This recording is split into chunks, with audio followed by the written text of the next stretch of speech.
Olá, turma, bem-vindos mais uma vez. Você está no canal Sistema de Ensino Monte Carlo. Aqui, como sempre, professor Eduardo.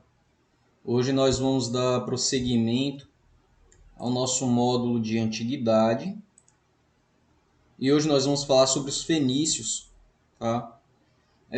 Já vai deixando seu like, seu comentário. Se você não é inscrito, torne-se inscrito do canal. Isso ajuda o YouTube a entender a importância dos conteúdos que eu coloco aqui para a plataforma. E com o seu like, com o seu comentário e a sua inscrição, isso fortalece o canal, fortalece para que esse canal ele continue existindo com mais conteúdos para você estudante, para você pesquisador, universitário, você do ensino fundamental, do ensino médio, até mesmo você curioso da matéria, né? Então, dá essa força aí para o professor, tá? E vamos lá, turma. Hoje, fenícios, mais um povo que se desenvolveu no período antigo, né? E vamos começar falando sobre o significado do termo fenício, tá? A palavra fenício tem origem grega, e é uma palavra que se pronuncia fênix, mas não quer dizer fênix, tá? Para não ter essa confusão. Então, fênix significa roxo ou púrpura. Os gregos utilizavam esse termo para designar o povo que produzia e comercializava os tecidos tingidos com essa cor. Contudo, aqueles que os gregos chamavam de fenícios se autodenominavam cananeus. Os gregos os chamavam de fenícios ou fênix, mas esse povo se auto-intitulava, eles não se conheciam como fenícios, eles se identificavam como cananeus, tá? A substância utilizada para tingir tecidos de púrpura era extraído da glândula de um molusco marinho chamado murici.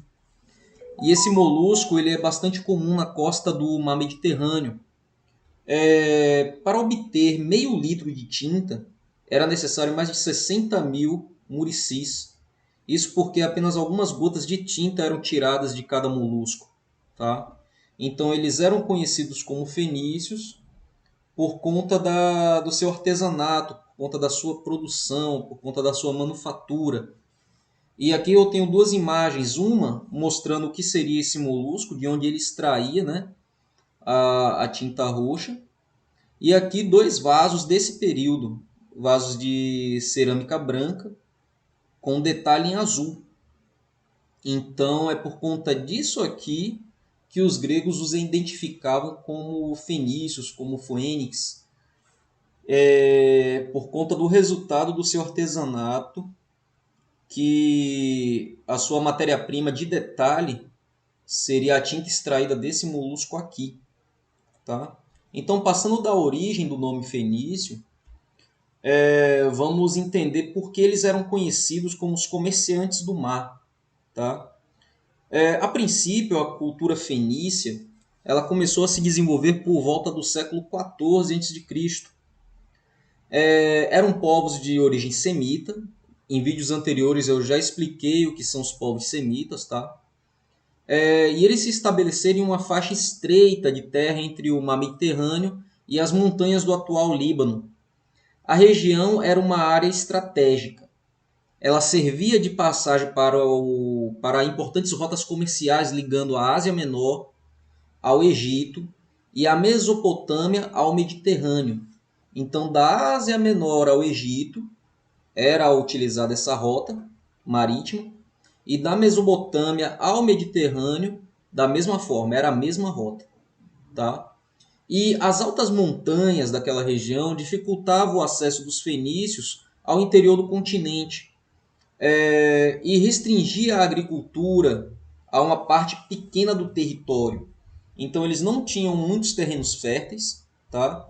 Era um terreno pedregoso, era um terreno montanhoso, e a única forma de sobrevivência seria o próprio oceano. A única forma de desenvolvimento daquela civilização seria o oceano. Eles tinham que se aproveitar do oceano, tá? Com escassas possibilidades de sobrevivência e enriquecimento em terra, eles vão se lançar ao mar. Só que para isso acontecer, eles foram favorecidos pela natureza da região, né?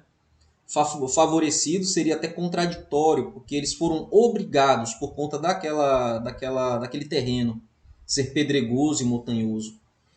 E por outro lado, a floresta da região fenícia, ela era rica em cedro, e o cedro seria a matéria-prima para construções de navios, né? Navios leves e resistentes. Então, se por um lado você tem um terreno que não lhe proporciona a agricultura, mas por outro lado você tem abundância de cedro, que era o que você precisava para se desbravar pelo oceano. Com excelentes embarcações e conhecimento astronômico, os fenícios tornaram-se grandes navegadores da antiguidade. E, inclusive, eles tinham a habilidade de navegar à noite. Isso por quê? Porque a navegação da antiguidade era uma navegação de cabotagem. O que é isso? Eles navegavam margeando toda a costa do continente. Eles não se distanciavam para os limites do oceano, né?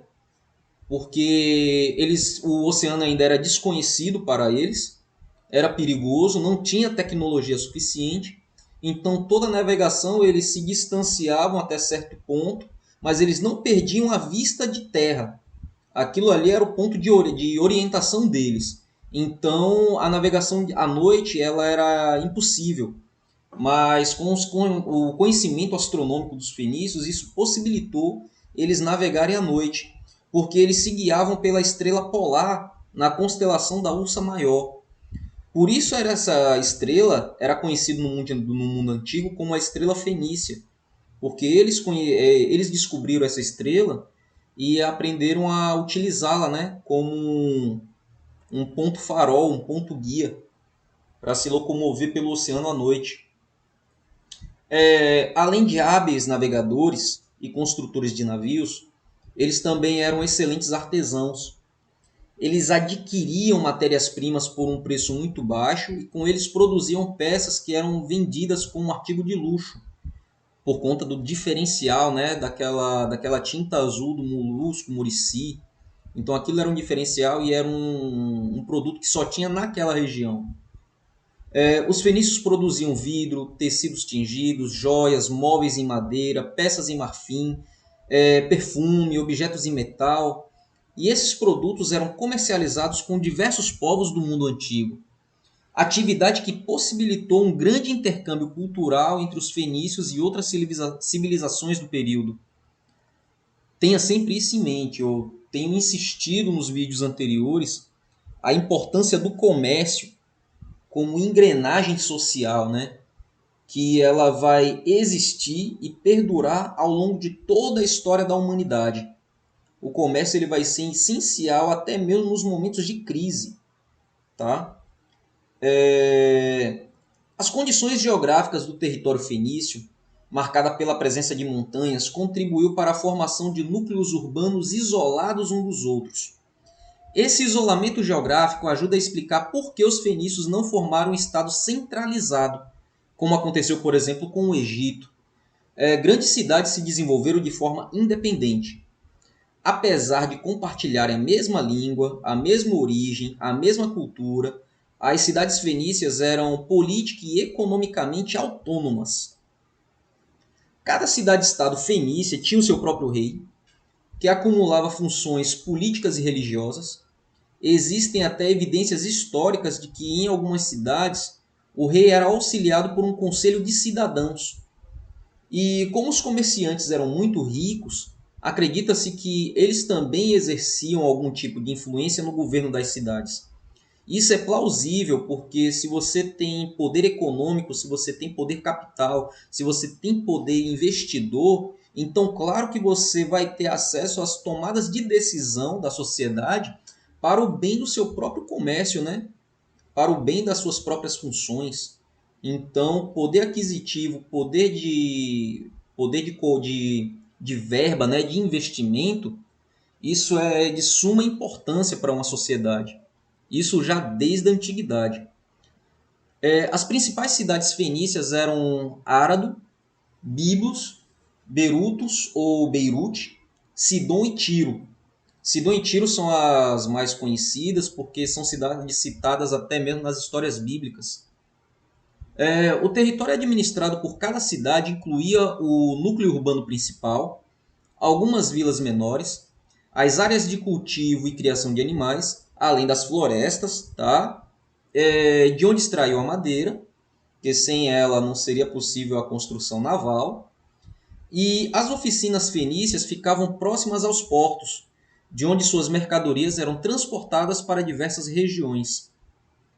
Então era uma coisa muito bem organizada, porque já que eles viviam do mar, viviam do oceano, então o dinamismo para o escoamento de mercadoria ele tinha que ser dinâmico. No final do segundo milênio antes de Cristo, com o aumento do comércio de artefatos de metal, a atividade comercial marítima dos fenícios aumentou consideravelmente. Por volta de 1000 a.C., os fenícios ampliaram suas rotas por todo o mar Mediterrâneo, chegando até alcançar o Oceano Atlântico. Ao longo dessas rotas, eles fundaram várias colônias ao norte da África, na Sicília, na Sardenha e na costa da Espanha. E nesses lugares, nesses locais, eles adquiriam matéria-prima, como metal, além de cereais e escravos. Esse é um mapa mostrando a rota marítima construída pelos fenícios, tá? Aqui onde a seta aponta é a região da Fenícia. Você pode identificar a cidade de Biblos, Sidom e Tiro, tá? E aqui é a rota que eles vão utilizar pelo mar Mediterrâneo, chegando a Cartago, aos Líbios, Sicília, os Estrucos, que aqui futuramente vai ser a Itália, Taros, Gades. Então toda essa região aqui em verde vai ser dominada pelos fenícios. Dominada entre aspas, né? Vai ser utilizada como um entreposto comercial, a ponto deles conseguirem formar colônias. Tá? Agora falando sobre o alfabeto e o dialeto fenício, o alfabeto fenício tinha 22 sinais que representam as consoantes, e ao serem usadas para escrever, os sinais eram alinhados da direita para a esquerda. Por volta do ano 1000 a.C., o alfabeto fenício se difundiu pelas regiões ocidentais e orientais do Mediterrâneo, e ao chegar à Grécia foi ampliado com a adição das vogais. O dialeto fenício até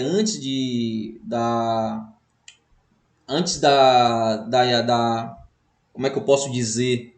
Antes do contato com a Grécia, ele só possuía vogais, ele só possuía consoantes.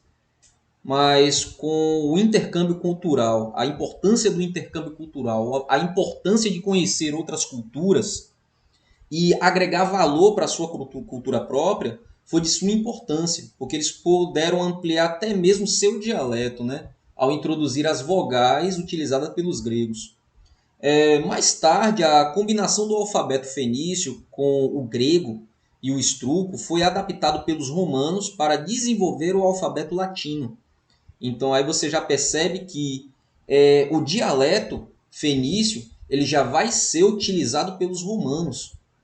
E modificado ao longo de vários séculos, é esse o alfabeto utilizado hoje para escrever a língua portuguesa e a maior parte das línguas ocidentais. Então a língua portuguesa ela tem origem no dialeto fenício, aquele de origem, né, de 22 consoantes, que depois vai ser adaptado com as vogais, tá? E depois adaptado pelos romanos até se alcançar o alfabeto latino, chegando até os dias de hoje com o português falado. Então a importância do intercâmbio cultural é notada nessas questões. Infelizmente, poucos escritos fenícios são conhecidos, tá? Acredita-se que a escassez desses registros se deva pelo fato dos textos terem sido escritos em papiro na sua maioria, que é um material de origem orgânica e que se deteriora rapidamente. Agora, sobre a religião, Os fenícios eles eram politeístas. Politeísmo, aquela religião que cultua vários deuses diferentes e distintos, né? Na língua fenícia, Deus era chamado de El e deusa era Elat. Mas El também era usado para indicar um deus específico, o que seria o pai de todos os deuses. Tá? Os fenícios ofereciam sacrifícios de animais aos deuses e há registro de sacrifício de crianças também. Geralmente os rituais religiosos eram realizados ao ar livre, em regiões elevadas das cidades. Tá? Cada cidade fenícia tinha um deus principal, ou casal de deuses, que eram os protetores da cidade. Por exemplo, em Tiro, a divindade principal era Melkart, e em Sidom cultuava-se o deus Esmun. Uma das principais fontes para o estudo da religião fenícia são as inscrições encontradas na cidade de Ras-Shamra, no norte da Síria. E esse território ele pertenceu à antiga cidade fenícia de Ugarit. E aqui a imagem, né, com as ruínas do que seria o templo da cidade de Ras-Shamra. Note que ele possui um átrio principal e o que seria uma espécie de lavatório aqui, talvez utilizado para sacrifícios, né? Aparentemente um templo pequeno, de pequenas proporções, mas aqui seriam as ruínas dele. É interessante notar que a antiguidade, como os grandes impérios, né, se formaram na América ou nos países como o Oriente Médio e África, eles preservam parte dessas construções, coisa que o Brasil pouco se importa. Só para uma crítica mesmo, o Brasil ele quase não tem áreas históricas de preservação. Só alguns locais pontuais, né, como Salvador, Olinda, Minas Gerais, mas muito da história da colonização, por exemplo, já que quase nada se preservou da antiguidade aqui no Brasil, por conta da população indígena e a forma que ela se estruturou, mas o que foi mais ativo para a história, que foi o colonialismo, quase nada se preservou, né? Só para ficar aí uma crítica. Turma, esse foi nosso vídeo de hoje. Espero que ele tenha sido útil e produtivo para vocês. E até uma próxima.